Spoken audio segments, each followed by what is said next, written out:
Have you ever been on a cold call and heard this familiar phrase, "I don't have time right now," and wondered if you should just give up? What if I told you that the timing of the objection changes everything? Let me show you exactly when and how to handle it. Whether it happens at the beginning, middle, or end of your call. In case you're meeting me for the first time, my name is Emmanuel. I'm a Telesales coach and creator of the Tele-Go-To-Market system.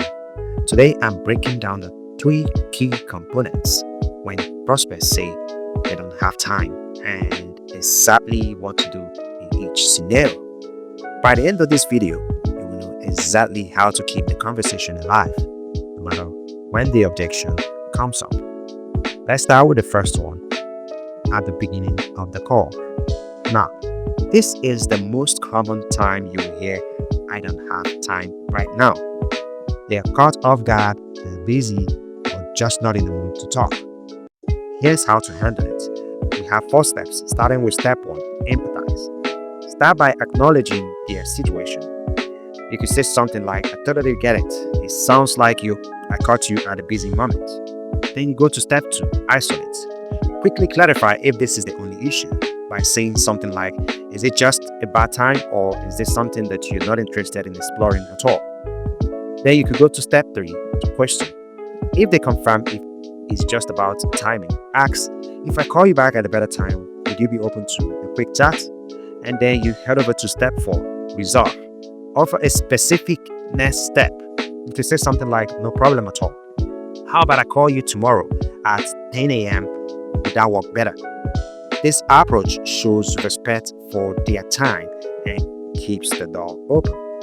Now, in a scenario where it happens in the middle of the call, if they say something like, "I don't have time right now," after you've started the conversation, it usually means that they are not seeing their value yet. Here's how to pivot the conversation. Start with the step 1, empathize. Acknowledge their concern. You could say something like, "I understand your time is valuable and I don't want to waste it."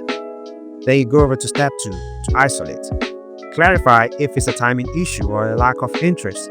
So you could say something like, "Is this just about time, or are you not seeing how this could help you?" Then you go to step 3, to question. If it's about timing, ask, "If we could wrap this up in the next 2 minutes, would that work? I'll keep it quick." Then you head over to step 4, to resolve. Summarize the value and propose a next step. Let me share one quick example of how this has helped others like you. Then we could schedule like a follow-up if you're still interested.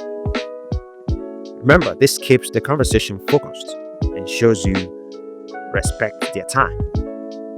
Then, if it's happening at the end of the call, let's say they say something like, "I don't have time right now," when you're trying to close. It often means that they're hesitant or need more information. Here's how to handle it. Starting with step 1, as always, empathize. Acknowledge their hesitation, and you can say something like, "I completely understand this is a big decision, and you want to make sure it's the right move."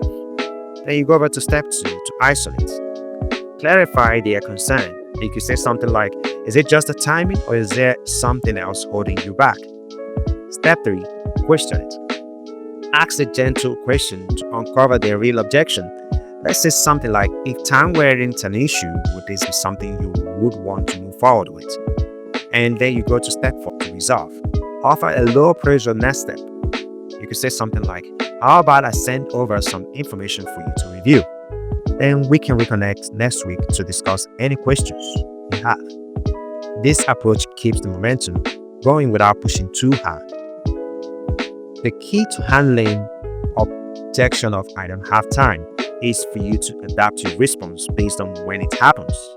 At the beginning, it's about rescheduling. In the middle, it's about proving your value quickly. And at the end, it's about addressing hesitation and offering a next step.